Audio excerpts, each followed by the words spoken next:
morning. Okay, so assembly this morning, we can remember what the theme of the assemblies are.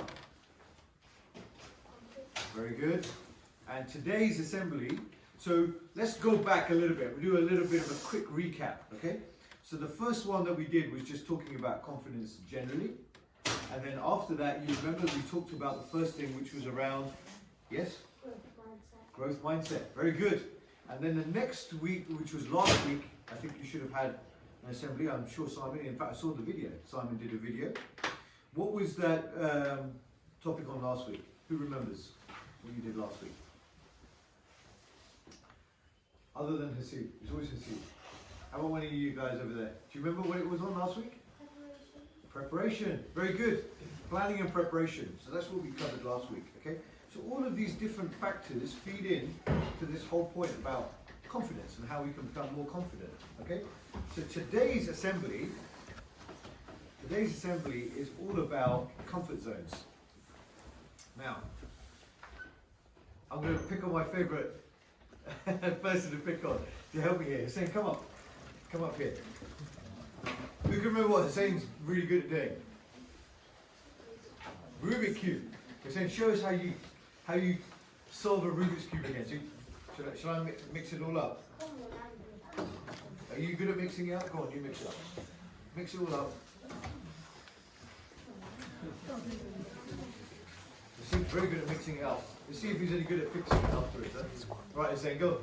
Let's see if you can solve it, how quickly you can solve it. Oh my goodness me. There's like steam coming out the side of it. Wow. Oh, yeah. Amazing. That's absolutely amazing. Right. Can you mix it up for me? Can I volunteer to come and solve the Rubik's Cube up here? Come up here. You're not going to mind me. You'll understand why I'm calling you up. Come up here. Come up. What's up? I've got your name. So fine. Stand up here. And I want you to try to solve the Rubik's Cube. Can you guys sit back a little bit?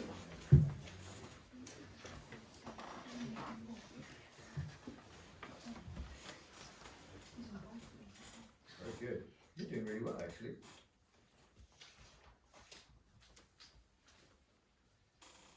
Wow. Have you done this before?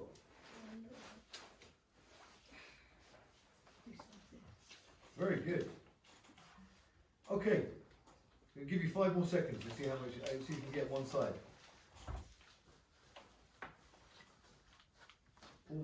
Almost there. Okay. Well done. Thank you for doing that. Sit down. The reason I asked Safran to come up and do that is because I'm guessing that was a little bit outside of your comfort zone. Would that be fair to say? Was it a bit unfair of me to call you up here in front of all of these faces and get you to solve a Rubik's Cube when maybe it's not, when you're not up to superhero standards like Hussein over here, right? Hussein, grab a seat. Thank you.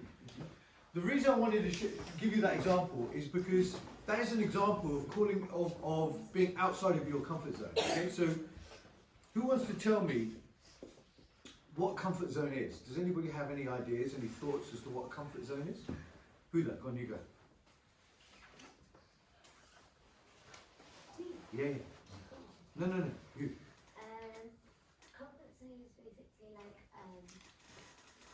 where you're comfortable, like some people are comfortable and not like playing cricket. Okay.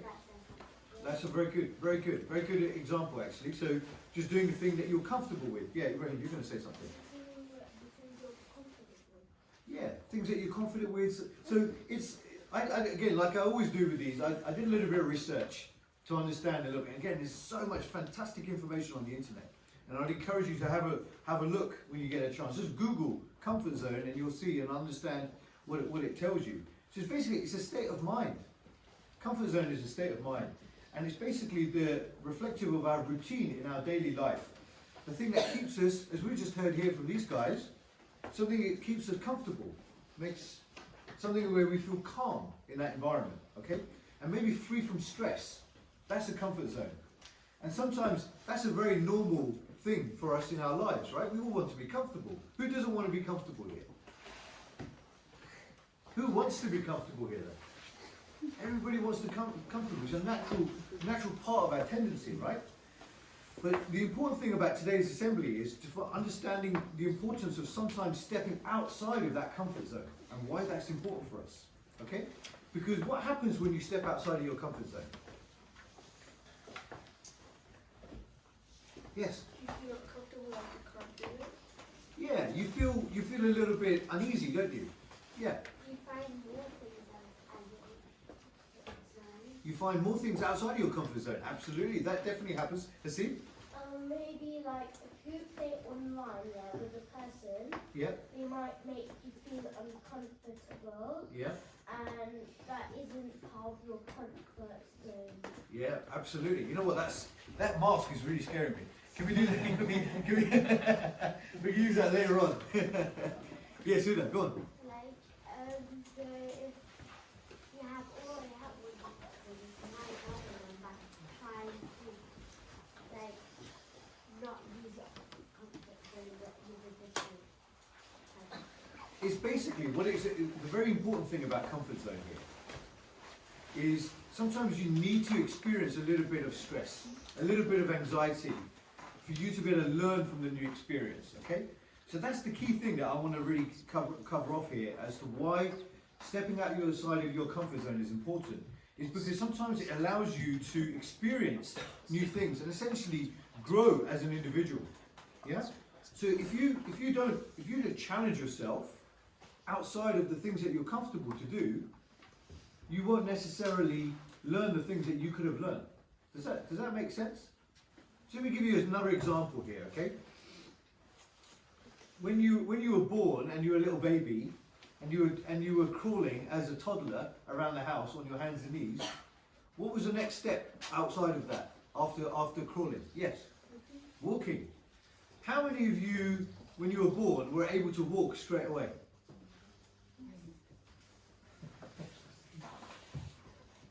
I mean, I'm guessing that most of you have had to learn how to walk.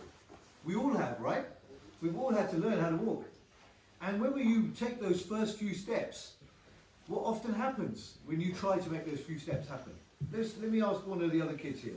Go. Stumble. You stumble. And what happens when you stumble? You fail and you fall. Absolutely. So, the example I'm trying to give you here is that even as babies, even when you're a little baby, you have this sense in yourself that you've got to push yourself outside of your comfort zone, right? You have this understanding that you're going to make little mistakes, you're going to stumble, and you're going to fall, and you might, bump, your leg, or you might land on your bottom. When you're a little kid, that's what happens, right? Because that's the only way you're going to learn, and that is exactly the same principle that applies to our learning environment that we're in. So if you are in a school working environment, for example, how do you make sure that you learn from the experiences that you're in that safe environment with? How many of you, I've asked this question before, how many of you put your hands up when a teacher asks a question? I knew you two would. You two are very good at this, always very confident putting your hands up. Ibrahim, you always put your hand up in school? That's great.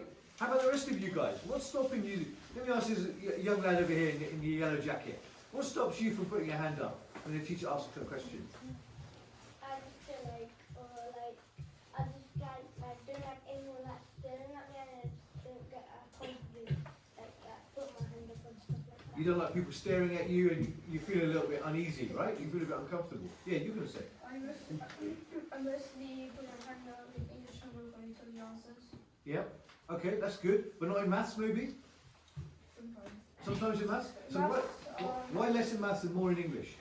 And because maths, you don't really tell the answers, you just basically mark and do corrections. Okay, what about science? Do you have science or any other lesson? No? Okay. I guess my point is that often the reason we don't put our hands up, for example, in a classroom setting, or the reason that we don't try to, for example, if somebody asks you to share your homework with the rest of your class, maybe you don't volunteer to do that first of all, is because you're worried that you're going to be judged by other people, that you maybe are going to make a mistake and people are going to laugh at you. or things like that. That's often the reason, right? That's often the reason why people don't put their hands up. But the reality is that you're in a really safe environment, particularly in a school environment, where when a teacher asks you a question, it's not to catch you out, but it's just to help you learn. So I want you to think about going outside of your comfort zone as something that's helping you learn. It's a growth experience, okay? So I'd encourage you all to put your hands up. Ask you all to think about the things that maybe are outside of the things that you feel comfortable with, because by stretching yourself, only then will you learn the things that you maybe don't know at the moment. And don't be scared of making a mistake, because through making that mistake, you will become stronger. And there's really strong evidence that says that those people that really succeed well in certain things, often those people learn the most from the things that they failed at first, as opposed to the actual success they've got at the end. So Simon, for example, gave the example. Who can remember the example Simon gave last week? It was of a particular athlete. Yeah, does anybody remember?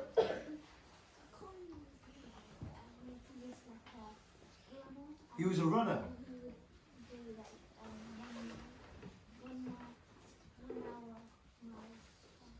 Yeah, you're almost there. You're absolutely right. Simon, can you remind us the name of the athlete? Kipchoge, and he was aiming to run the first marathon under 2 hours in the absolute perfect conditions.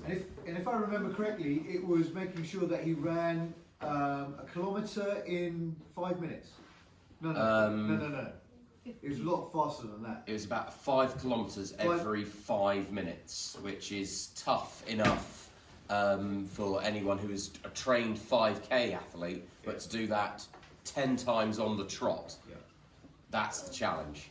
So the reason I'll come back to you, Steve. The reason I'm giving that example again is because inevitably he would have tried many times to have run that marathon in under 2 hours. Do you think he did it straight away? No? So what do you think he was doing in order to get to complete the marathon, 26.2 miles in less than 2 hours? Training. So there was all of the planning. So Simon explained, yes, and pushing himself outside of his comfort zone. How comfortable do you think it is to run 26.2 miles in 2 hours? It's not comfortable. Believe me, I'm sure, yes.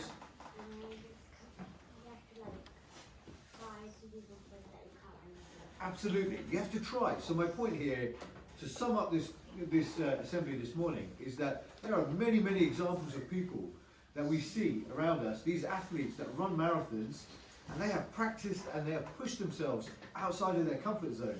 And through pushing themselves outside of their comfort zone, they've often failed before they've succeeded. But ultimately, at the end, through that persistence, through that growth experience, through that confidence in themselves, they've been able to push themselves to the point where they can complete a marathon in less than 2 hours. Okay? And that's a really great example for us to think about and how we apply that in our day-to-day.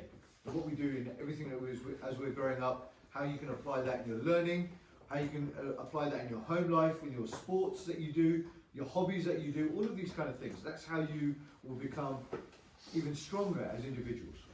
Okay? Any questions anybody wants to raise about what I've just said? I sometimes feel I give you too much information in these assemblies, so maybe we'll come back and recap over the coming weeks about how we apply this and maybe come up with some examples of what we can do, just to make it a bit more real world. Okay? So a quick announcement I want to make is that next week is the last Saturday school of this half term. Okay? So next Saturday we have school here as normal, and then the following Saturday will be holiday for half term. Next Saturday though is also a parents meeting. So please remember to tell your mums and dads that they are all invited to come to the school next week on Saturday at 10:45. Okay? So we start at 10:45. We'll have a short meeting, and then after that there will be an opportunity for your parents to meet with other parents and also with the teachers as well that teach you from day to day. All right, so that's what's happening next week, next Saturday, here in this library. Okay, that's everything. So enjoy your lessons.